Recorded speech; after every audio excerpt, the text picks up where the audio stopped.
Hey, good evening, USA, Canada, worldwide, Long Island, aka Strong Island, plus the 5 spots of Brooklyn, Bronx, Manhattan, Staten Island, and Queens. I'm your man, G Money Stacks, aka the misunderstood lonely nomad, the Gregonator, YouTuber, creator, host with the most, the unstoppable independent podcaster and rookie podcaster of Queens, New York. And you're rocking with the Sports Edition show of Excellent Fun Vibrant Podcast, episode 25. Live and direct from StreamYard, YouTube, and of course, alongside of myself is the Instagram live feed. Make sure you turn on your notifications on Instagram so you don't miss me in action. In case you have any questions, comments, or whatever, drop it in the comment section on the Instagram live feed and the YouTube live feed as well. And speaking of YouTube, make sure you grab that subscribe button and also click on the noti bell so you can be reminded when the show goes in the air via live stream. And of course, the latest episodes. Um, Leave a like and a comment. Stay tuned for more video content, upcoming episodes, previous episodes, and plus tell a friend to another friend. Download these episodes, and I will go over the audio streaming platforms on the go at the end of the show. Now, I do apologize for not recording this past Sunday. I didn't know there was going to be a double header of the New York Mets versus the Phillies. So, you know what I'm saying? And and that's why I am recording today, which is a Tuesday, which will be posted on Thursday as well. Now, in the near future, I will add a day to actually record with. Other than Sundays, I'm gonna try to see if I could do a little experiment with Tuesdays as well, which is 6 p.m., which is the same time as on Sundays as well. So most likely starting the day, I will start doing 6 o'clock on Tuesdays, and perhaps I'm still gonna do Sundays. Don't get it twisted. I'm still gonna do Sundays as well. So, you know what I'm saying? And and yeah, I just wanted to clear this up so you sports fans out there don't get the wrong impression that I didn't record this past Sunday. What happened was not only I was eating a late dinner, but I was watching a double header of the Mets game. So, without further ado, let me get into a whole mental health check-in for a quick second here. Um, as for how I'm feeling mentally, physically, and spiritually, um I'm kind of like between a five and a I'm between a 5 and an 8. Um, Long story. I'm not really gonna get into it too much, but you know, in honor of Mental Health Check-in Month awareness, um, you don't necessarily have to wait till Mental Health Check-in Month and Mental Health Day to actually reach out to somebody. It's all about you know, following your mind, your soul, your heart, your instincts, and of course, being able to have, being able to have confidence, you know what I'm saying? So that's just the basics right here of mental health check-in. Um and as and you know, it for me as a content creator and a podcaster, it can be challenging, especially it can be challenging for me to actually you know figure out some stuff. But you know, I am at the moment trying to look for some people who want to co-host with me, not only on my #1 show off the Meat Rat Chains New York podcast, but also on the sports podcast that I'm doing right here. So, it'll take some time. I'll I'll figure something out though, man. You know what I'm saying? It all depends on the person's schedule. You know what I'm saying? It all depends. So I'm not really going to, do too too much too much pressuring on anybody. But you know what I'm saying? But people gotta understand that doing episodes by myself is not as easy as it seems compared to having a team of people to co-host with you on your show that you started. You know what I'm saying?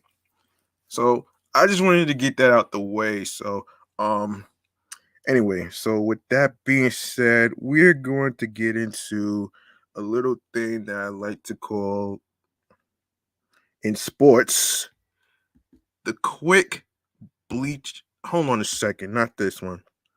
Hold on a second. This is the quick side bleacher bar. Here we go.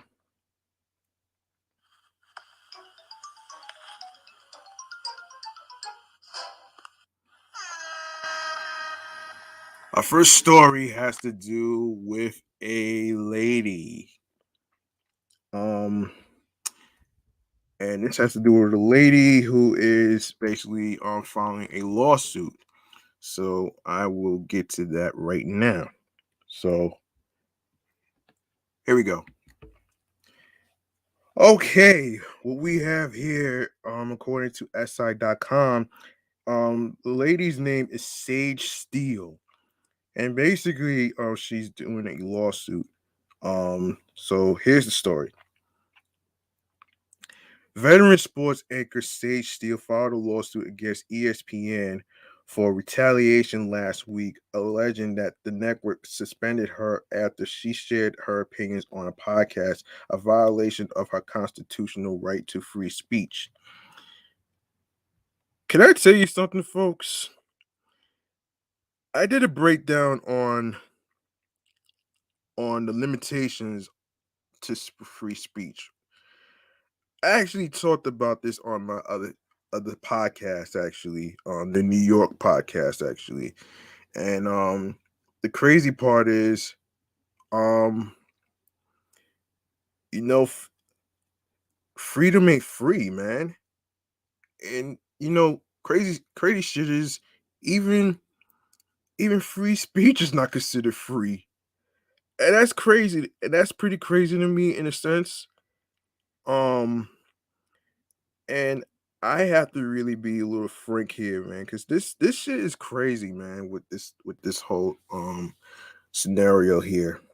Now, I'm all for having an opinion and shit like that, but sometimes sometimes you really have to know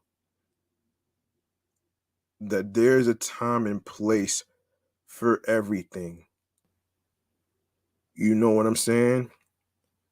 Um and yeah, it's just crazy. And speaking of crazy, as we continue, Steele's opinion was shared on former NFL quarterback Jay Cutler's podcast last fall.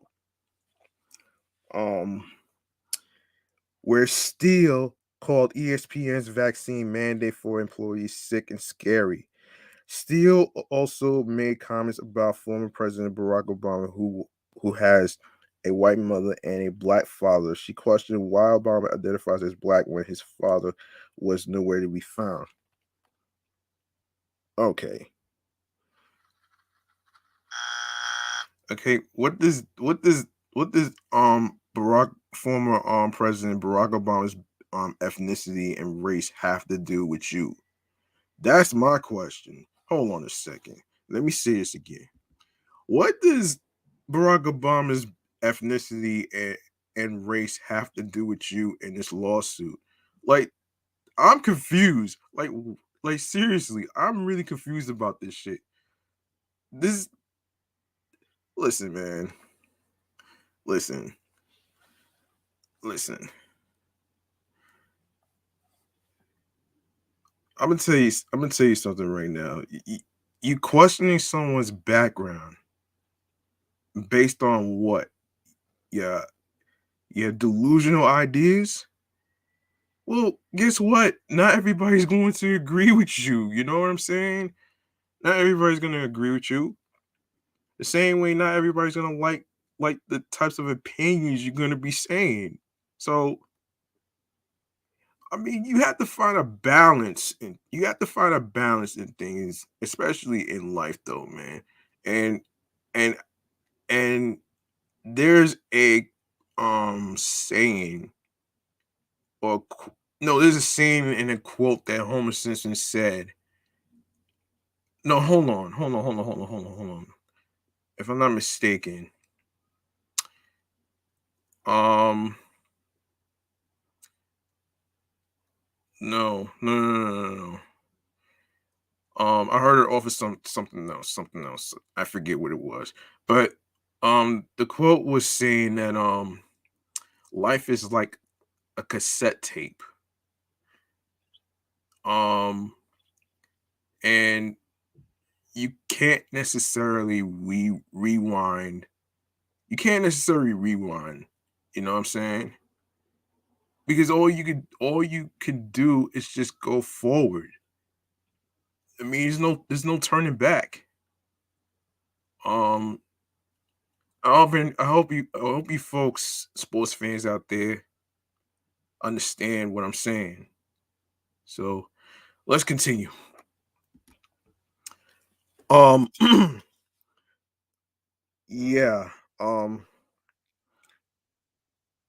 her lawsuit, Steele cited several examples of events that occurred with co-workers at ESPN, claiming the instances are evidence that she was punished for for exercising her First Amendment right. Among these was an incident that took place on November 12th, 2021, which was last year, when NFL analyst Ryan Clark refused to appear on air with Steele because of her comments on Cutler's podcast. Clark asked Steele's superior if she could be replaced on the segment with her co-host. ESPN refused to replace Steele for the segment, and Clark skipped it, but he suffered no penalty from the network as a result. Um, I don't know, man. Does this sound like favoritism? Sure, but in some cases, but in some cases, the whole thing about having look, everybody has a right to have an opinion, right?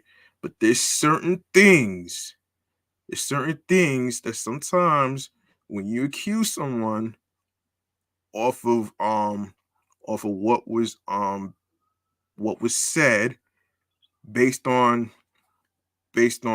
the exact statements can sometimes can lead you to sometimes can really lead you to trouble. So um anyway, man, so good luck with that shit though, man. um anyway, man, so let's get into let's get into another story right here, man. Um let's get into another story. Now, I've been saving this story in regards to a shooting. All right. This is according to the New York Post. This was last month. I've been saving this, so let's just start with this. So, horrifying video captures the moment that dozens of gunshots rang out in the vicinity of a youth baseball game in South Carolina Monday night during a Dixie Youth League baseball game at Pepper Hill Park in North Charleston. The group of kids on the field can be seen reacting to the sounds of shots nearby.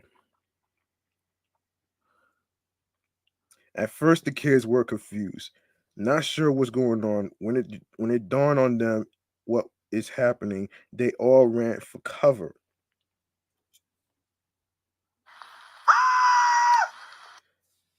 ABC News 4, the local news affiliated that distributed video of the incident, reports that one of the team's coaches lobbied the league to no longer hold games at the park in North Charleston due to the violence in the area.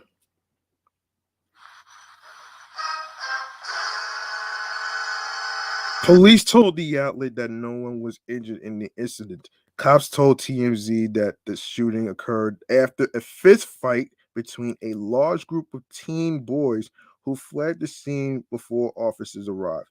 The city, which has about 111,000 people, has had 11 homicides so far in 2022, up from 6 this time last year. This past weekend, there were two homicides, and one of the victims was a 16-year-old boy. Oh my gosh. So, look, uh, this is crazy. Okay. To actually not hold a baseball game in North Charleston due to the violence in the area. I don't listen. I think it's the people. I think it's the fucking idiots who did this shit. Okay, like you look. How about solve the problem instead of blaming it on one area that that consumes violence. Like that doesn't make any sense. That doesn't make any sense to me. It's like it's like for me, you're living in fear. Now, sometimes for me, I can be fearful for my life in certain situations, yes. Because because s- s- for the simple fact that right here in New York, there's some spots like the subways, then it's not really it's not the safest it's not safe as it used to be, just put it that way, man, you know what I'm saying? And I'm not trying to alarm listen, I'm not trying to alarm anybody, you know what I'm saying? But the fact of the matter is that any state, anywhere you go, whether it's in New York, um whether it's like, North Carolina, South Carolina, or any other state whatsoever, there's always going to be um there's always going to be idiots who's trying to start a ruckus with violence. It's like, seriously, it's like enough is enough, man. Like, stop ruining the kids baseball little league games or whatever, you know what I'm saying? Like, seriously, how about having some security and bodyguards to do all this. Like, seriously, this is crazy. Like, this is the place where kids usually interact with one another. And to say that they can't play baseball because of violence, it just spells out fear, you know what I'm saying? Like, seriously, man, how about solve the problem before you put in fear onto other people? Like, you know what I mean? Like, seriously. Like, this is ridiculous. It's ridiculous. Yeah. I hope whoever did this gets captured. So there you go right there. Um yeah, so obviously I like to actually okay, um this year this year is the 100 no hold on a second. So the New York Mets announced on Monday that they will be commemorating the 10th anniversary of Johan Santana's historic no-hitter with the team during a pregame ceremony on May 31st against the Washington Nationals. On June 1st, 2012, Santana threw 134 pitches to blank the St. Louis Cardinals for the first ever no-hitter thrown in Mets franchise history.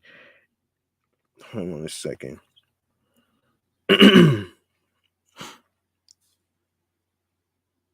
Yeah, after a grand total of 8,019 um regular season games played. End quote. I can't believe it's been 10 years almost since we made history, Santana said on Monday afternoon. Every time you look back, you think about it, you bring back those memories. I couldn't believe I'd done that. It's part of history now.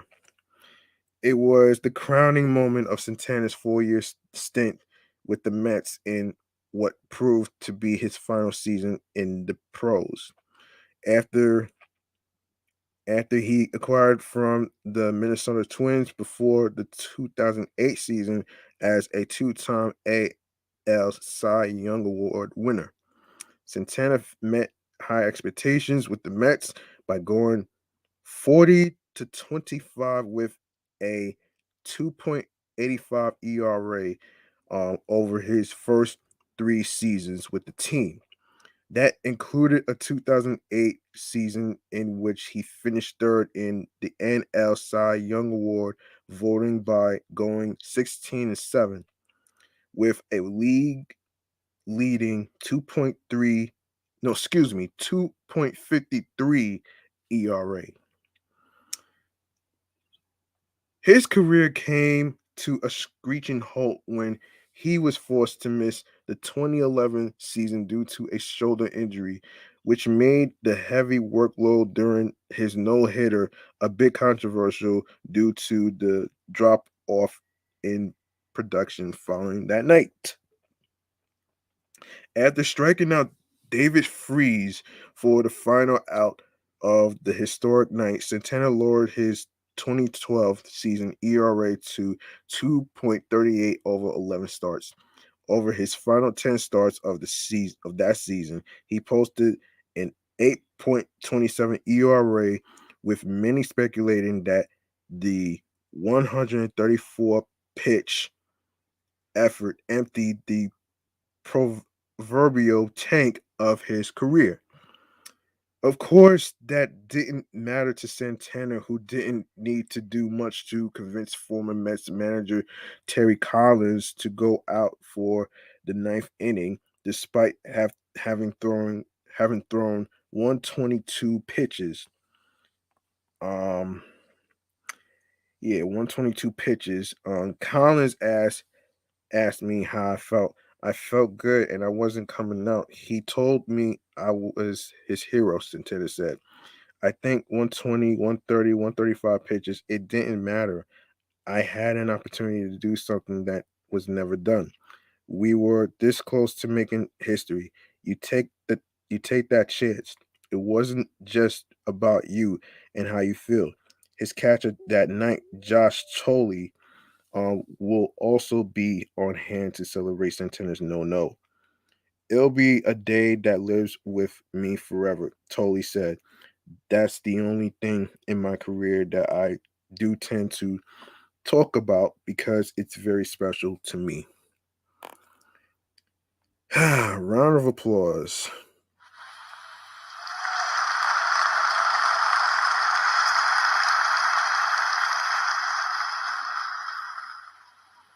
All right, let's see. Um let's see. This is all right, this is kind of let's get into now. I've been meaning to talk about this for a while now. This has to do with the Mets getting hit by pitches 19 times.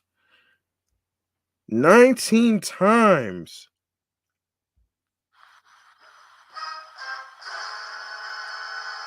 This is according to SI.com in regards to the whole New York Mets explosion that happened not too long ago. And this is basically talking about the Mets are fighting mad. The baseballs are either dead, too slick, spending too much time in humidifiers, or all the above. The weather is too cold. It's been a great month for conspiracy theorists, but a lousy month for hitters. Um, there has never been a time in MLB history with fewer hits in the average game than right now. Of course, 7.6 per team. Everybody has a theory. I'll get to the conspiracy theories in a bit, but let's stick to the facts. In order, here are the biggest reasons why offense is down. Number one, the lockout. The short training spring training prompted MLB to allow three more roster spots. Um, Staffs of 16 pitchers are killing offense. Um, Yeah, MLB will allow 14 pitches through May before finally getting to the intended threshold of 13. Um, when outs are divided among more pitches, hitting suffers. Suffers. That's how deep the talent pool of pitching is.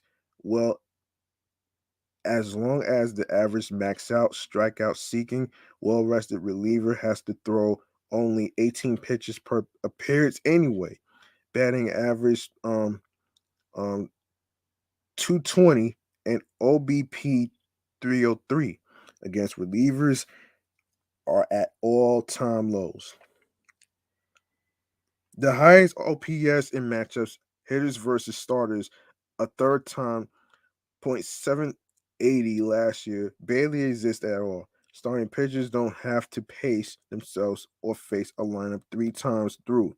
They are facing an average of only 2.8 hitters a third time, a 31% drop from 4.1 last year.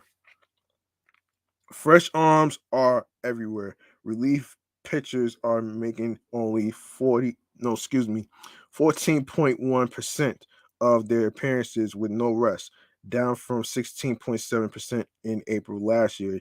The batting average in innings 7 through 9, just when the game should be exciting, is .224, and an all-time worst by 8 points. The average game includes an all-time high of 9.32 pitchers. A decade ago, it was 7.998.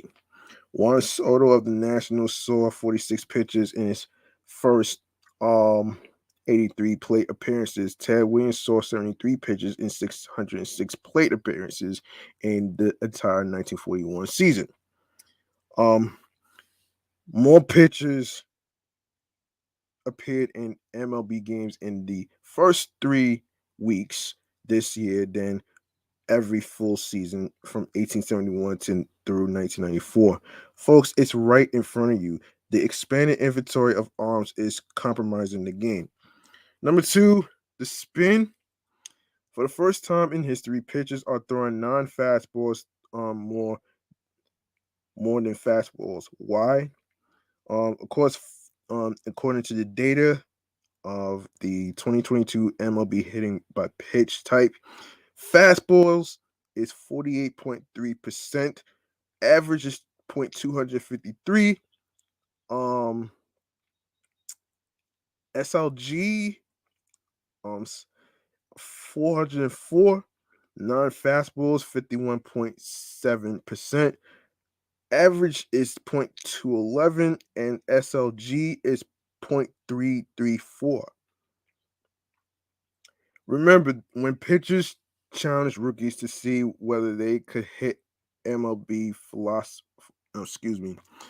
velocity, Mariners rookie Julio Rodriguez is seeing only 39% fastballs. Corey Seager saw 53% fastballs when he was the 2016 NL Rookie of the Year. This year, he sees only 39%. He's hitting .179 against non-fastballs. Um, Pitch shaping is a newer phenomenon that has changed the game compared to 20 years ago. Hitters swing less than less often at pitches in the strike zone, between 68% to 70%, and almost twice as often at pitches out of the zone, between 31% to 18%. Greg Maddux said the key to pitching is make the strikes look like balls and the balls look like strikes. It's never been done more than right now. Number 3, humidities. This is the first season with baseball stored in humidities in all 30 ballparks. They are stored at 57% humidity, except at Coors Field, which is set at 65%. As atmospheric asmo, as atmospheric conditions tend to get more humid as the season goes on. For instance, April is the least humid month in New York, which is 55%, and September the most, 68%. MLB experts that the effect of keeping the baseballs in drier conditions will grow greater through the summer. Stay tuned. Everything else, cold weather. Infielders and outfielders playing deeper, hitters trying to slug. The further evolution of tailored defensive shifts. Um, all of it matters, just not as much as expanded pitching staffs. Like the humidity factor, we need more than 3 weeks and not with bloated rosters to see how it plays out. And you might as well throw the baseball itself in there, as some players do. Now, about those conspiracies. Okay, so here's the stupid. Here, okay, theory. There is a hit by pitch epidemic in baseball. Fact: the rate of hit by pitches per team game is the same as last year, um, 0.43, and down from 2020, which is 0.46. The Pirates have yet to be hit by pitch. To be hit by a pitch, the MLB average is 7 per team so far. The problem is that the high profile Mets are such an outlier, and they keep jumping out of the dugout with angry faces when it happens. New York retaliated Wednesday when Johan Lopez buzzed a fastball by the head of Nolan Arenado of the Cardinals after J.D. Davis left the game after getting hit on the ankle with a 3-2 pitch. Clearly not an intentional pitch by St. Louis pitcher Genesis Cabrera. The Mets didn't care about intent. They just got tired of seeing their guys plunked. Theory: the Mets keep getting hit by pitches because pitchers can't grip the ball in cold weather. Fact: the 11 games in which um the Mets have been hit by pitches have averaged 63.9 degrees at first pitch. The 9 games in which they have not been hit have been colder, with an average temperature of 58.0 degrees. The theory is pitchers are targeting Mets hitters up and in. Fact: it is common for pitchers to lose same side sinkers on their arm side because of the run on the pitch. Such pitches account for 21% of all hit by pitches, but 32% of the Mets hit by pitches. The Mets have an abundance of hitters who pitches must attack on the inside part of the plate. Three of them show up on the list of most hit by pitches over the past 4 seasons. Now, this is according to this chart right here. Um, Most hit by pitches from 2019 to 2022 of this year. Now, Anthony Rizzo, um, Yankees, 64 hit by pitches. Mark Canha of the Mets, 57 hit by pitches. Victor Robles, Nationals, 51. Pete Alonso, Mets, hit by pitches 43 times. Starling Marte, Mets, 42 hit by pitches. Nobody should be surprised that the Mets get hit with a lot of pitches. Theory: the crackdown on sticky substances made the game more dangerous for hitters. Fact: the hit by pitch rate remained flat once the crackdown unofficially began. Hit by pitches per team game in 2021. Now, this is between April through May, 0.439, and June through October, 0.432. It's theory. It's wilder than ever out there on the mound. Facts: walks, hit by pitches, and wild pitches are at 4 years low through 259 games slightly. The rise in hit batters started in 2018 as technology prompted pitchers to chase speeds, spin, and strikeouts. This season is not unusual. It fits right in with this era of more pitchers using more spin. So of course, should I even look at this chart here? So walks in 2022, 8.94%, hit by pitches, 1.14%, wild pitches per pitch, 24%, and 259 games. All the same, 259 games of getting hit by pitches, wild pitches. Of course, there's walks, which is an up and down, from 2004 to 2022. So 2021, 9.09%, 1.38% hit by pitches, wild pitches 0.29%, and of course 259 games, which is all the same with 2020, 2019, 2018, 2017, and all these percentages. This is like 9.23, 1.32, 0.25,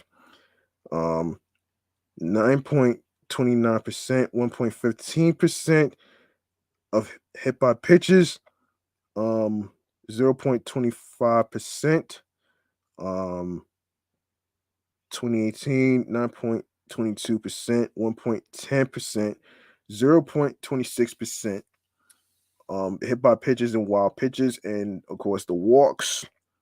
2017, 8.62%, 0.89%, 0.25%, which is the hit by pitches, and of course, wild pitches.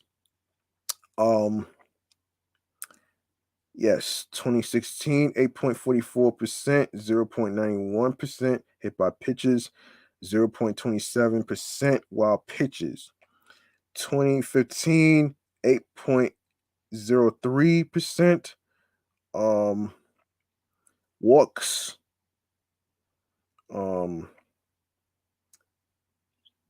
8.03%, 0.95% hit by pitches, 0.26% wild pitches.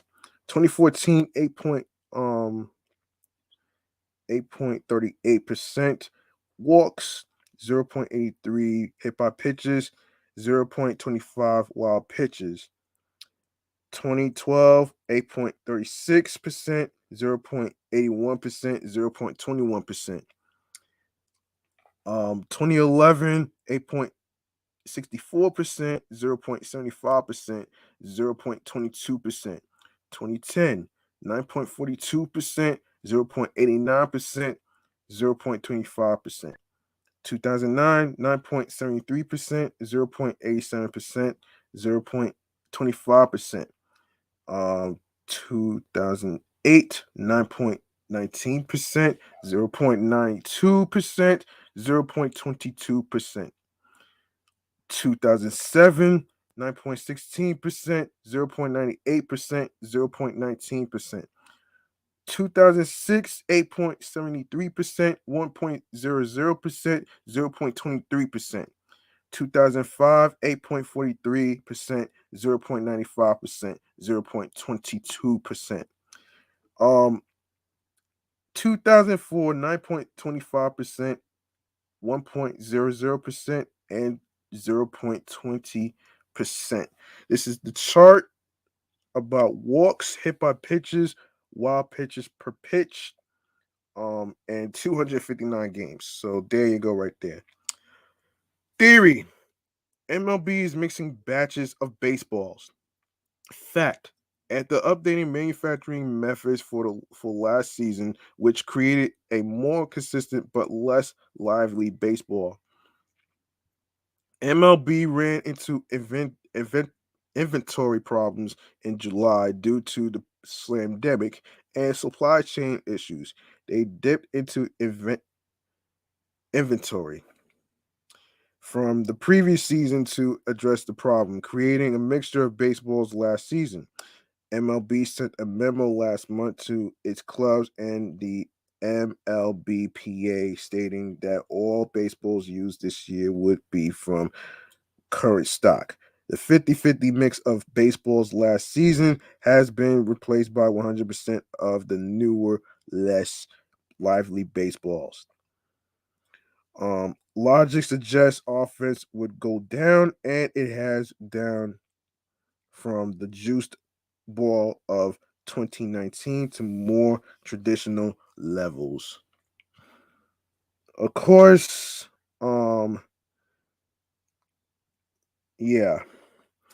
Also, I think Chris Bassett had a lot to say on this, so I'm gonna get to the thing, man. Let's get to what Chris Bassett had to say, and then I'll get to Robbie Cano on the whole thing. And this is according to the Guardian. Um, this is according to the Guardian. So, New York Mets pitcher Chris Bassett says MLB is taking players' safety for granted after three of his teammates were hit by pitches during their 3-0 victory over the St. Louis Cardinals on Tuesday night. Cardinals starter Jordan Hicks hit Dom Smith in the second, and Pete Alonso was hit in the helmet by Cody Whitley in the eighth inning. After which benches and bullpens started to clear, both benches were warned, and tensions quickly fizzled out. Then Starling Marte was plunked by Aaron Brooks with the bases loaded in the ninth, leading to the final run. Some believe MLB's ban on foreign substances has more baseballs harder to grip, leading to pitchers losing control of their throws. But Bassett blames the baseballs themselves, which he says are all different this season. It's extremely annoying to see your teammates constantly get hit, and if you get hit by certain pitches, it is what it is. But to get hit in the head, the amount that we're getting hit is unbelievable, Bassett said. I had some close calls tonight, and I have been hit in the face by a line drive, and I don't want to do that to anybody ever. The MLB has a very big problem with the baseballs. They are bad. Everyone in the league knows it. Every pitcher knows it. They are bad. They don't care. MLB doesn't give a damn about it. They don't care. We've told them our problems with them, and they don't care. Alonso was struck on the helmet for the second time in a month and test, passed concussion test, and will miss Wednesday's game and the third of the Mets World Series against the Cardinals. Mets manager Buck Showalter agreed with his pitcher. It's one thing to get hit in the toe or knee, but we're getting a lot of balls in the head and neck, and it's just not good. Not good, Showalter said. You care about your players, and without getting into right and wrong and what you have, what have you, you reach a point where it's about safety of your players. We're lucky. You are talking about a pitch that broke his helmet. It's not good. I'm not happy. Um, damn, man. Yeah, this is crazy, man. Yeah, hold on a minute. This is crazy, man. And I want to say something about this actually. Hold on a second if I could. Okay. When I saw the Mets and Cardinals game that day, and especially seeing the New York Mets explosion after two batters get hit by a pitch, shit, I'll be fucking mad too. Like you certain pitchers from the opposing team, like the Cardinals or any other team whatsoever that played against the Mets, um, they say it's not intentional, but sometimes it can be intentional in a sense of doing it on purpose. Yes, and I agree with what Chris Bassett said. And the reason being is because this has been an ongoing problem for years. Like it's just crazy to me to see, you know, a brawl between the opposing team with the Mets. Now it's crazy to say because I remember one game I was watching, Francisco Lindor got hit by a pitch. And it's crazy, man. And then JD Davis getting hit by a pitch too, which is nuts. I'm starting to feel like that they don't really, it's like they don't really care. It's like they only care about one thing, and that's money. How are you gonna say you care about your players, but you care about the players, but you don't care about their safety? Help me make sense of this shit, man. Help me make sense of this shit.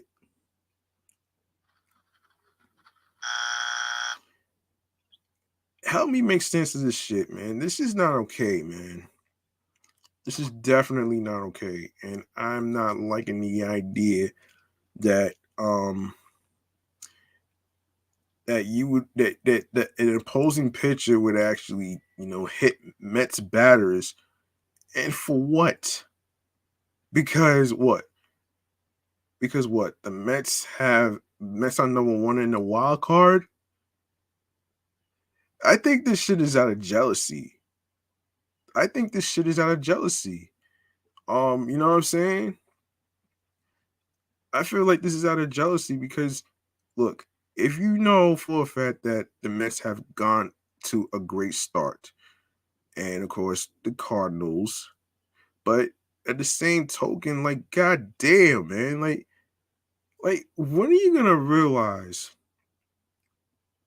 When are you gonna realize that that you know you're not gonna you can't get away with doing what you did, especially hitting Met batters and stuff. Like, to be honest, MLB needs to get their fucking shit together because the more Met players and and batters get hit by a pitch, the more they're gonna have more problems than Jay-Z's 99 problems, okay? I'm just saying though, you know what I'm saying? Like like tell me that tell me this doesn't make any sense to you folks out there. This shit doesn't make any sense. So that's just my take on this shit though, man. You know what I mean?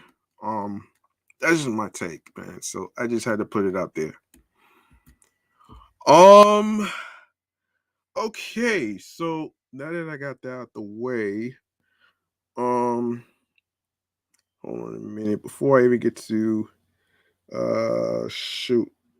Um hold on a minute here. Hold on. So in other Met news, Robbie Cano. Um, hate to say this, but Robbie Cano got cut. He got cut from the Mets. Yeah, you're probably wondering why. I'll get to it. I'll get to it right now. So late Sunday night, Billy Appler brought Robinson Cano into Buck Showalter's office at City Field to have a challenging but necessary talk. The Mets general manager had to tell the veteran second baseman, whom he had known since their days together with the Yankees, that the club was designating him for assignment because of Monday's roster crunch. Teams needed to trim down to 28 from 28 players to 26 by noon on Monday. And the underperforming Cano was the final cut.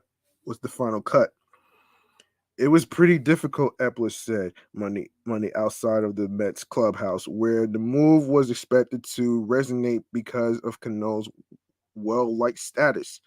I'm not trying to process every player's conversation I've ever had with that kind of magnitude, but with my history with Robbie and sharing a lot of experiences with him professionally, I say it was one of the more difficult ones. The move was a costly one, as Cano had 2 years and about $37.6 million left on his contract. But the 39-year-old was off to a rough start in his first season back since serving a year-long suspension for his second positive test for performance-enhancing drugs.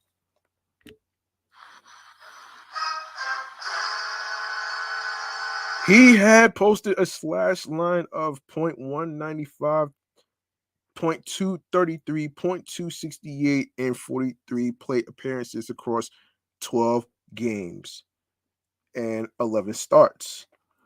And the part-time second baseman designated hitter had only been used as a pinch hitter once. Bench players Don Smith, J.D. Davis, and Luis Guillorme each had minor league options remaining. Or the Mets could have opted to cut Travis Jankowski, though the speedy fourth outfielder would have been exposed to waivers.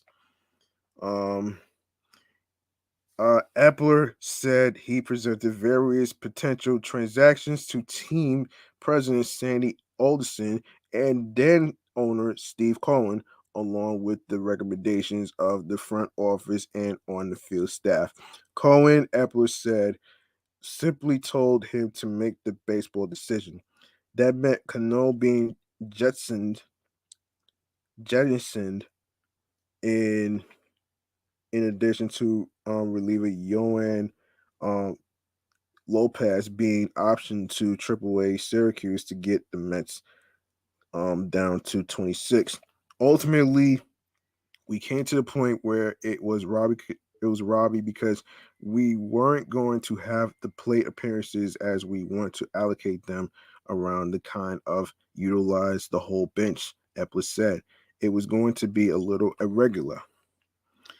Showalter and Epler both said they expect Cano to catch on with another team, an option That was echoed by two executives who spoke to the Post, John Heyman.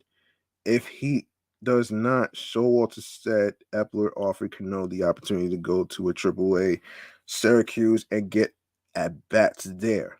Epler also said he would welcome Cano back to the Mets organization in a different capacity too, if he wants that. For now, Cano's agent and former Mets GM Brody Van Wagenen, who brought the eight-time All-Star to Queens in a 2018 blockbuster with the Mariners, said that Cano still wants to play.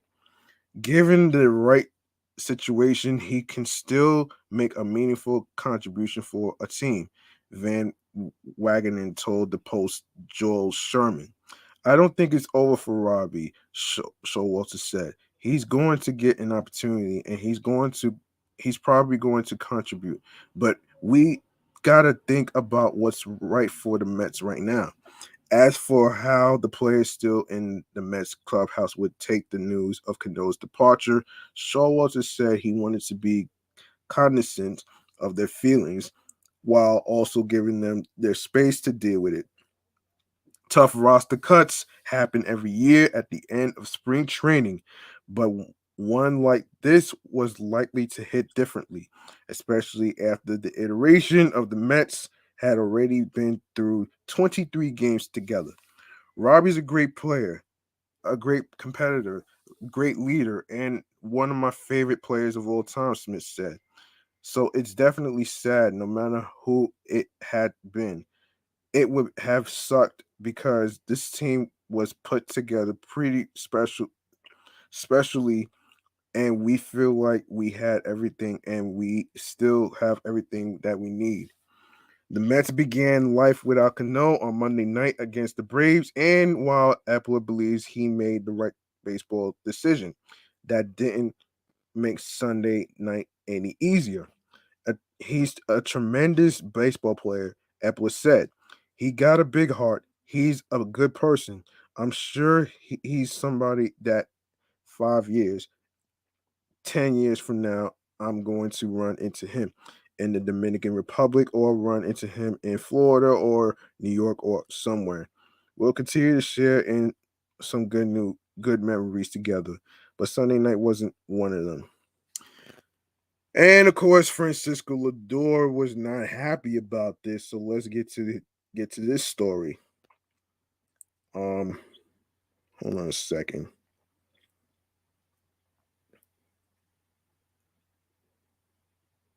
Yeah, yeah, Francisco Lindor wasn't happy about this. Um, yeah. So before the clock strikes noon on Monday, the governor have will have to decide whether Robertson Cano deserves to stay on execution. In this case, the governor and general manager Billy Appler deciding on a popular veteran within the Mets clubhouse as MLB teams reduced rosters from 28 to 26. Um, Cano entered Sunday night on point 195, point 233, point 268 slash line with one homer and three RBIs in 43 appearances since returning from a PED suspension that cost him all of 2021. The Mets still owe the 39-year old second baseman $37 million on a contract that runs through next season. I wouldn't be happy, Francisco Lindor said when asked about the possibility Cano will get dumped. I don't want to see that happen. He's a good teammate, a good person, and obviously he's got a great track record, and we all know what he's capable of doing. I don't care how old he is. The mind is still fresh, and he can still hit. Lindor was asked that what he's seen from Cano, who has started once in the Mets last 5 games. Cano has been a part-time player, shifting between second base and DH. The inconsistency is coming because he's not in there every day, Lindor said. He's been a guy his whole career, and he's in a new role. He didn't play last year, and he's in a new role right now. So that is what is happening. He really hasn't adjusted to the new role that he has. Manager Buck Showalter indicated in all likelihood the Mets will remove one pitcher before the deadline, leaving them with 14. The most obvious candidate for departure is Johan Lopez, who was recalled from AAA Syracuse on Sunday to replace Sean Reed Foley, who has been diagnosed with a partially torn ulnar collateral ligament. Shit. That leaves the question whether the Mets will release Cano or send a player with options to Syracuse. Dom Smith, J.D. Davis, and Luis Guillorme are the candidates from that group. Travis Jankowski has emerged as a dependable backup outfielder from Showalter and Epler and does not have minor league options remaining. If the Mets were to designate him for assignment, he would have to clear waivers before he could return to the organization.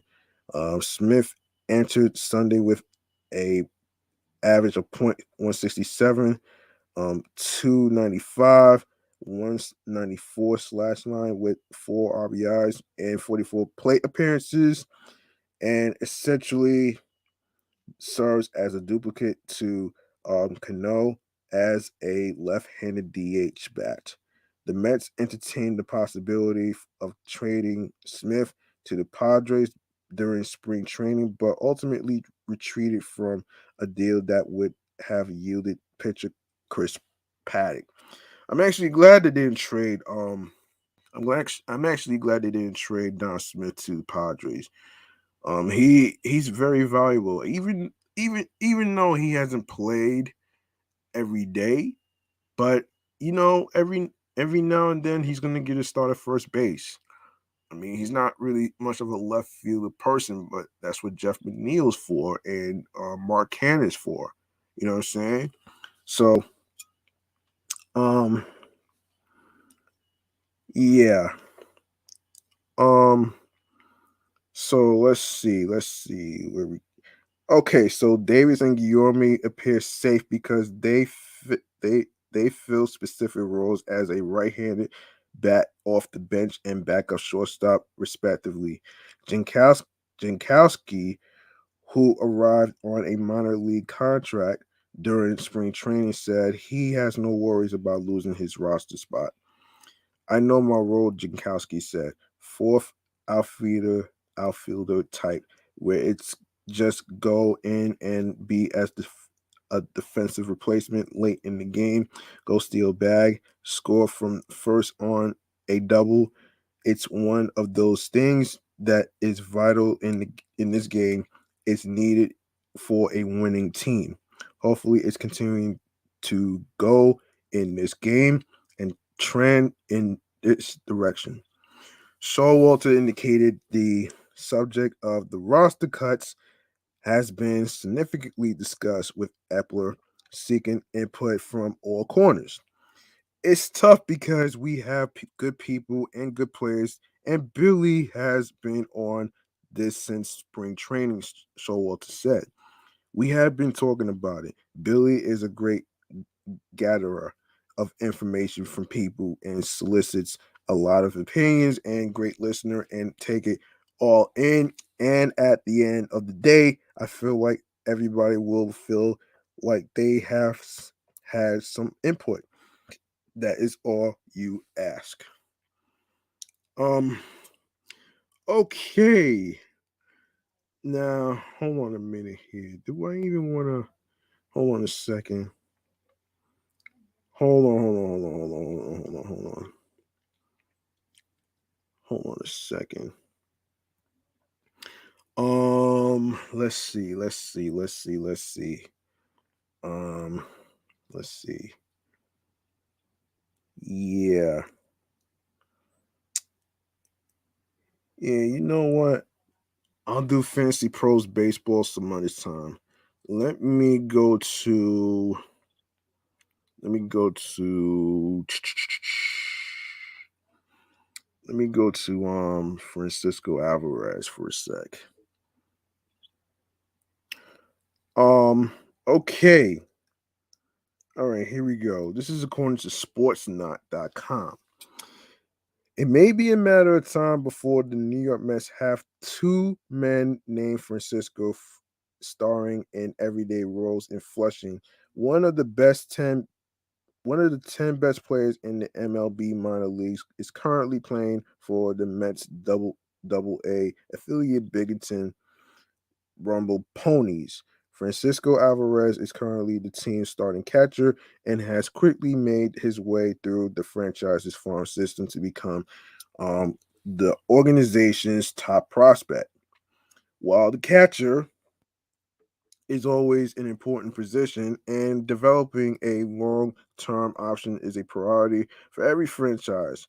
Alvarez has shown can't miss potential because of the elite level hitting he has displayed during his career, and that has continued over the first few games of his 2022 minor league campaign.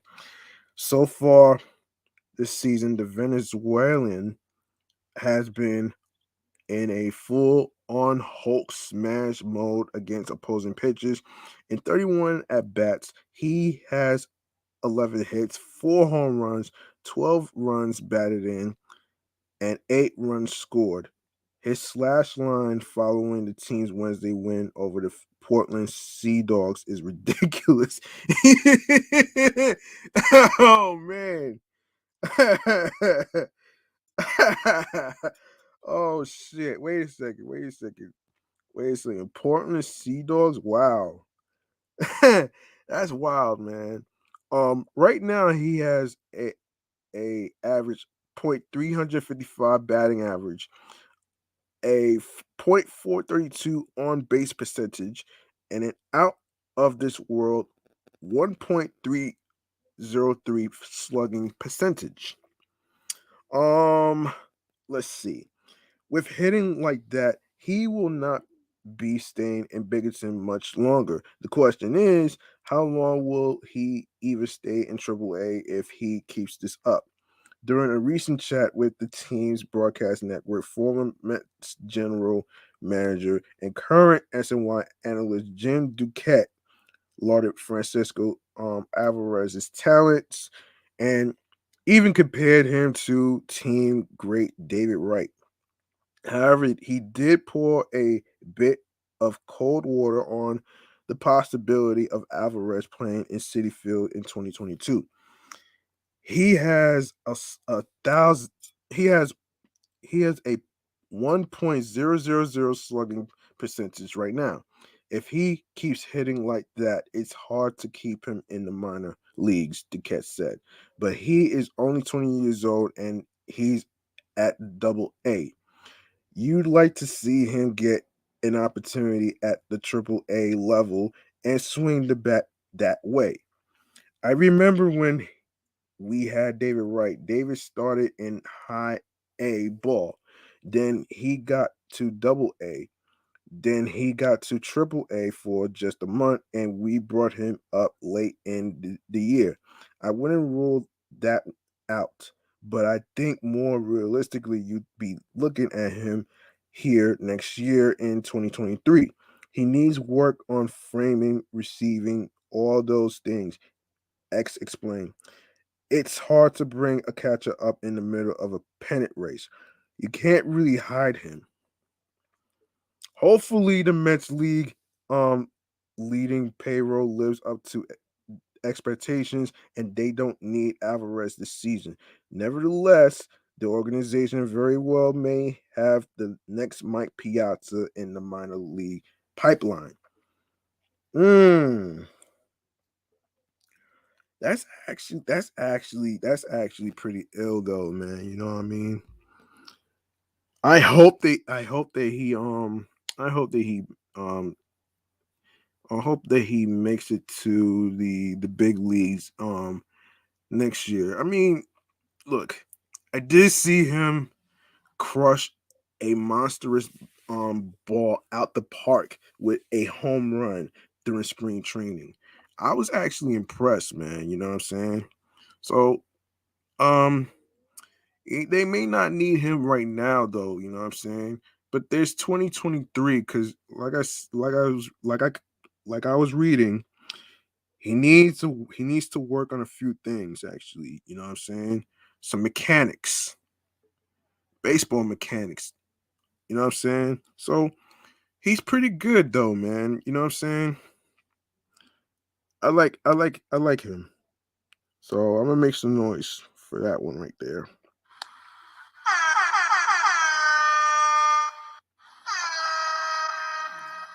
All right. All right. So here's what we're gonna do. This is wait, Tyler McGill. Um. Okay. So with the 10th anniversary of Johan Santana no hitter approaching on June 1st, the Mets' second no in franchise history came via a combined effort against the Phillies on Friday, April 29th. This was the club's first combined no hitter in the team's existence. Starting pitcher Tyler McGill kicked things off with five hitless innings, but was pulled after throwing 88 pitches. Luckily, the bullpen would do the rest as Drew Smith, Jolie Rodriguez, Seth Lugo, and Edwin Diaz finished the job by not surrendering a hit across the final four frames in a 3-0 victory. The Mets pitching staff struck out a total of 12 batters and walked six on a combined 159 pitches. The Mets became the first team in baseball to produce a no hitter during the 2022 regular season.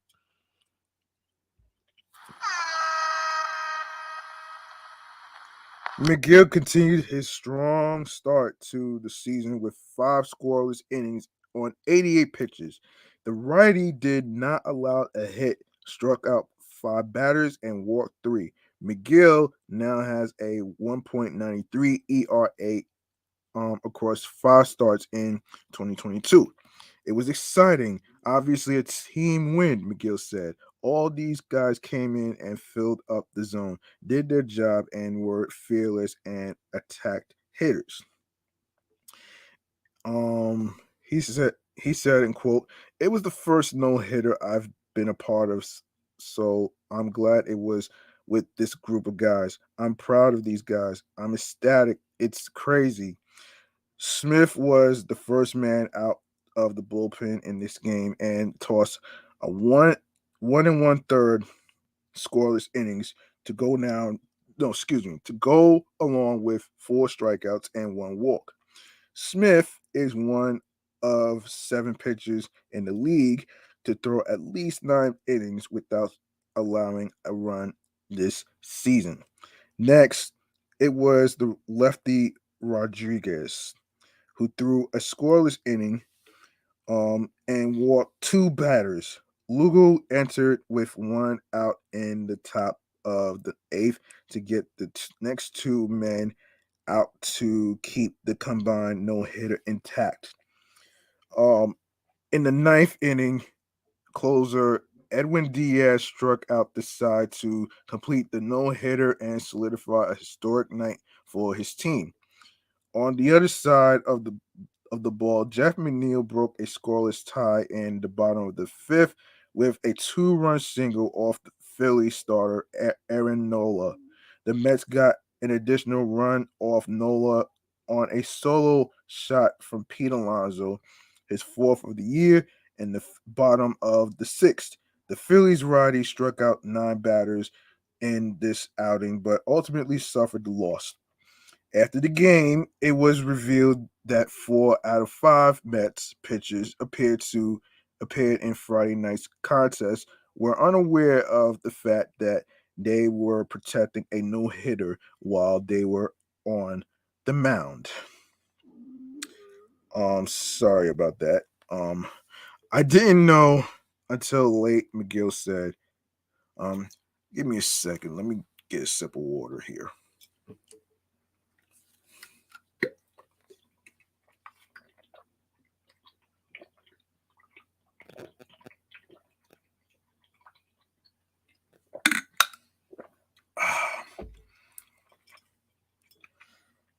Okay.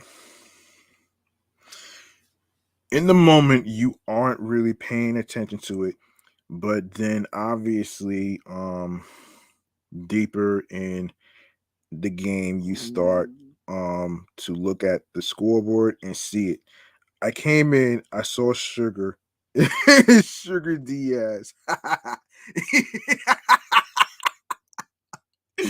Sugar Diaz, wow.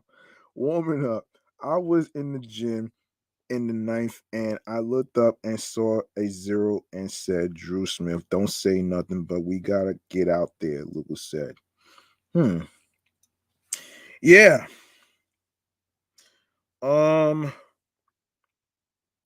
okay, so I didn't know until the eighth, Smith said. I was doing my care and I wasn't even looking at the TV, but they had the audio on in the training room. So I heard Gary Cohen say something about history and I saw the zero. Nobody knew in the bullpen, not a single person. That's when James McCann, who caught all 9 innings behind the plate, leaned over to Diaz and asked, Sugar, did you know? Yes, I did, Diaz said. I like to watch the scoreboard every time because I want to know who I'm facing. I saw the 3 zeros, so I stayed quiet. I start warming up. I come in, and goes, "Hey, we're going to stop using the pitch com because it's going to be loud."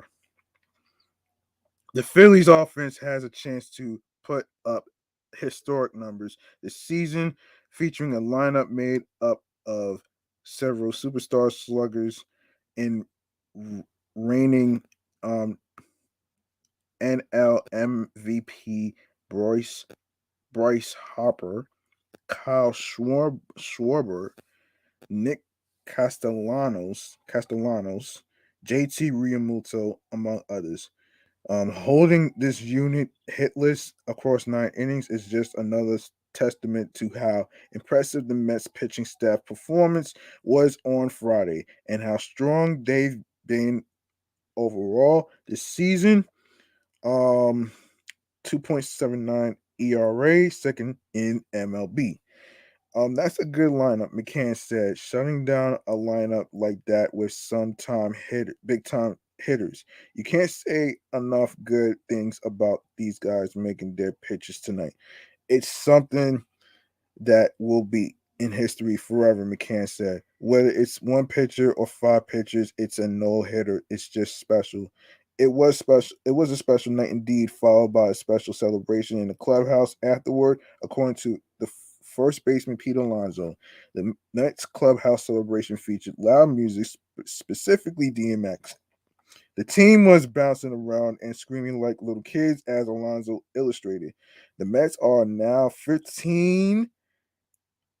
and 15 wins and 6 losses, 15-6 on the year, the best record in baseball. They'll look to extend their franchise record to 7 consecutive um, series wins to start the year when Taiwan Walker returns from the IL to face the Phillies on Saturday, which I saw that game. Um, so yeah, let's see. Let's talk about the comeback. Let's talk about the comeback. I actually saw that game too. I didn't see the JD Davis hit, but he yeah. So um what the buck just happened? Oh man, that shit is funny. On a night the Mets were listless, cut, kaput, they finally found their bats in the ninth inning and didn't stop the tidal wave Thursday until they had scored 7 runs against the Phillies. In their most improvable victory of the Bucks Showalter era, the Mets rallied from 6 runs down in the ninth to win 8-7 at Citizens Bank Park. Starling Marte's RBI double against Corey Nebo delivered the go-ahead run, but this was a complete team comeback. Brandon Nimmo struck a two-run single to tie the game in an inning that also included a key pinch hit double from J.D. Davis with two outs and two-run homer by Francisco Lindor. The Mets hadn't erased a deficit of at least 6 runs in the ninth inning to win a game since September 13th, 1997, against the Montreal Expos. The last major league team to overcome that kind of deficit in the ninth was the Nationals, who stunned the Mets with 7 runs in their final at bat to win 11-10 on September 3rd, 2019. You just never give up and say, when it comes to my turn, I give everything I have got, Nimble said. It seems like every guy on this team has that mentality, and when you do, that it allows for things like this to happen. Um, and the ninth inning magic even overshadowed the Mets' comeback in St. Louis on April 25th when they scored 5 times with 2 outs in the ninth inning and overcoming a 2-run deficit. Every team develops a personality as the season progresses, and this one has answered a lot of early season challenges, so what to say. We'll see if our curiosity is going to be satisfied. But a night like tonight makes you realize what could be. This one included a two-run homer from the slumping Lindor to begin the comeback against James Norwood. Pete Alonso and Jeff McNeil had hits to begin the next wave. Mark Hanna's RBI single off Nebel's leg brought in another run before Don Smith struck struck out for the second out. Davis, Nimmo, and Marte then delivered delivered in succession. When when Lindor hit that home run, I got excited about it as if it was me that hit that home run. Monte said. After after that, the lineup got going, and we were able to take it to another level. Um, Chasten Shreve and Adonis Medina gave the Mets a chance by combining for 4 scoreless innings in relief at the time when Walker allowed 7 runs, 6 of which were earned. Edwin Diaz worked a perfect ninth with 2 strikeouts for his sixth save. Marte's homer against Aaron Nola in the sixth had accounted for the Mets' only run before the final inning. Nola allowed only 3 hits over 7 innings. You get down that much early and you have got Nola out there. You don't like your chances, so Walter said. Walker's final inning was the fourth when he surrendered consecutive homers to Bryce Harper and Nick Castellanos. Castellanos, burying the Mets in a 7-zip hole. The homers were the first two allowed this season by Walker. The Phillies sent 9 batters to the plate in the first inning and scored 4 runs, 3 of which were earned. After Kyle Schwarber walked leading off, Lindor booted Alec Boehm's grounder for an error, and Harper delivered an RBI double. Castellanos followed with an RBI groundout, and JT Realmuto's single extended the Phillies' lead to 3-0. Um, Rice Hopkins um, walked, and Gene Segura's RBI single preceded 2 straight outs to conclude the inning. Lindor's error changed the inning's complexion. A possible double play had turned into another Phillies base runner. Bohm hit a slow grounder the following inning that Lindor briefly juggled. It became an infield single. Castellanos F, RBI fielder's choice, widening the Mets deficit to 5-zip. In his previous start against the Phillies last night, Walker fired 5 scoreless innings in which he allowed 2 hits and 2 walks.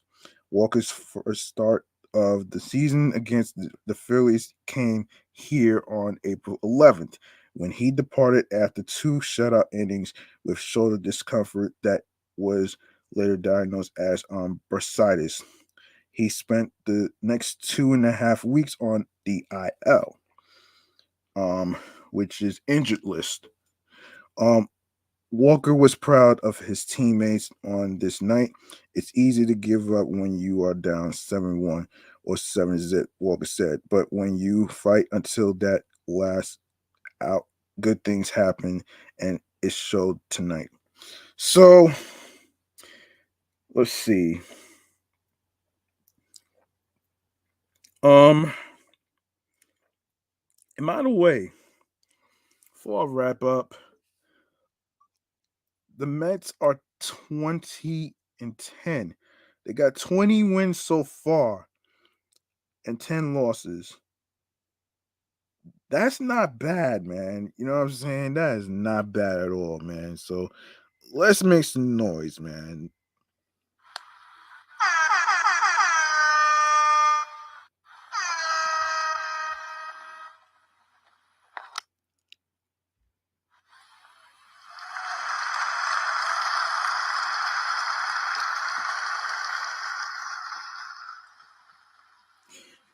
And that's gonna do it for episode 25. You like what you heard in today's episode or any previous episodes whatsoever, please feel free to make a charitable donation to my Cash App, um which is $ G Money Stacks 555. That's $ capital G lowercase MONEY, capital S lowercase TACKZ 555. Once again, it's not about breaking the bank and having a lot of money. It's about doing the best you can, and whatever amount of money you decide to donate um will be appreciated by showing some love and support of this show right here. So um yeah. Um let's get into I'm gonna get into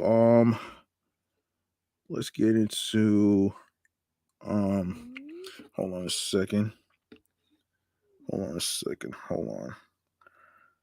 Let me get the sound effect ready. Here we go. This is Stream Choices on the Go.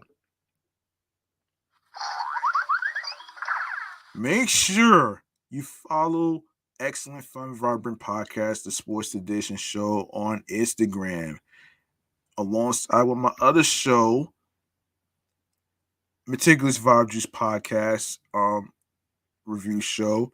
And of course, my number one successful show so far is Off the Meat Rack Chains New York podcast on Facebook and Instagram.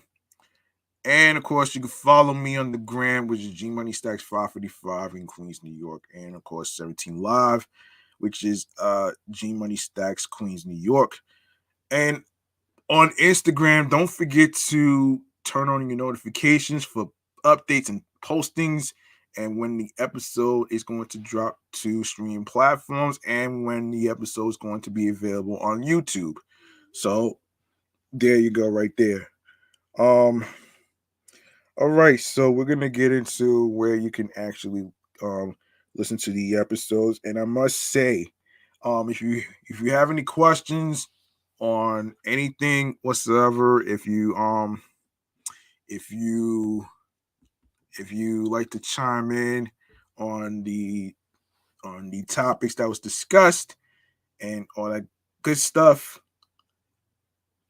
any questions for me, any topic ideas for sports related stuff, sports stories, whether it's baseball, whether it's basketball, whether it's whether it's football, whether it's tennis, um, you know, you know, whatever it is. I am going to actually try to cover the volleyball games and I'm going to try to cover the big three as well. So you know what I'm saying. So yeah, and you can leave a voice message too.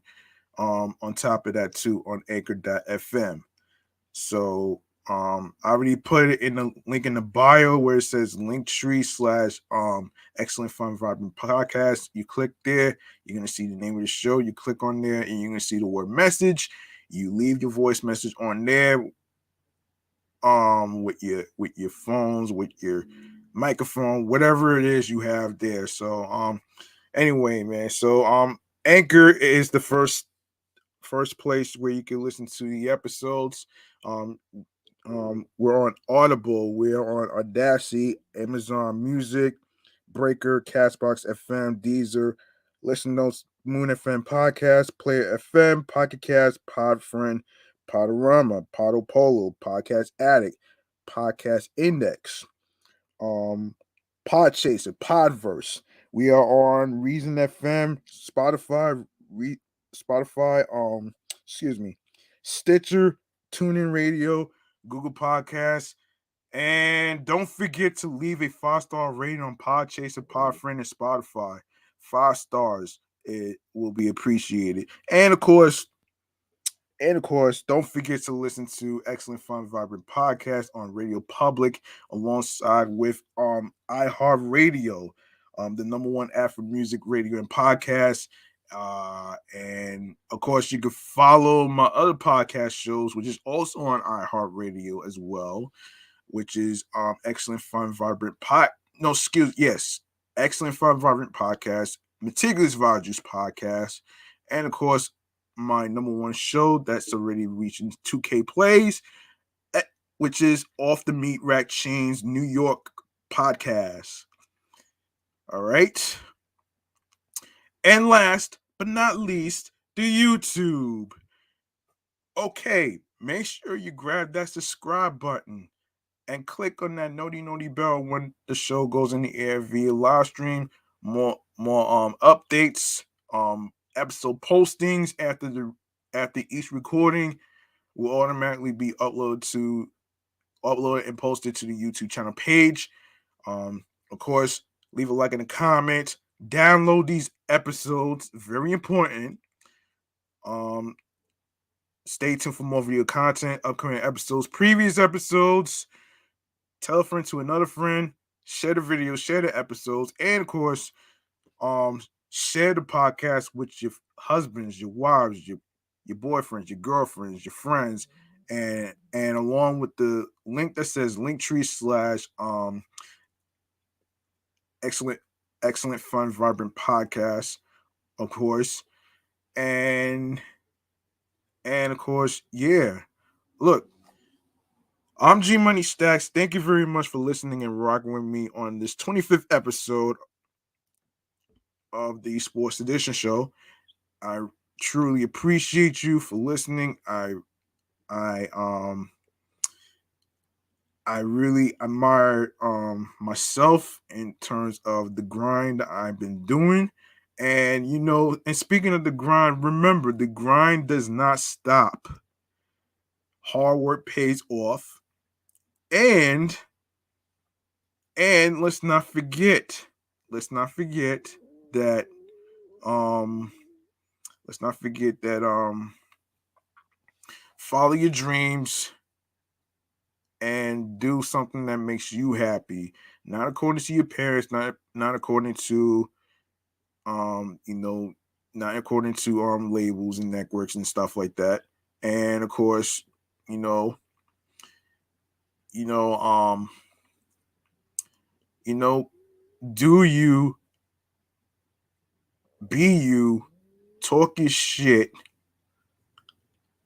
and of course,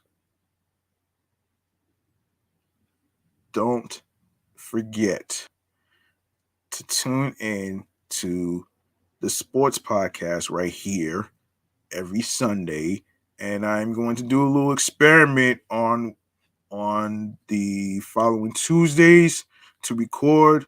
I do apologize once again for not recording this past Sunday. That was on me because of a late dinner that I had. So, it is what it is. So, anyway, man.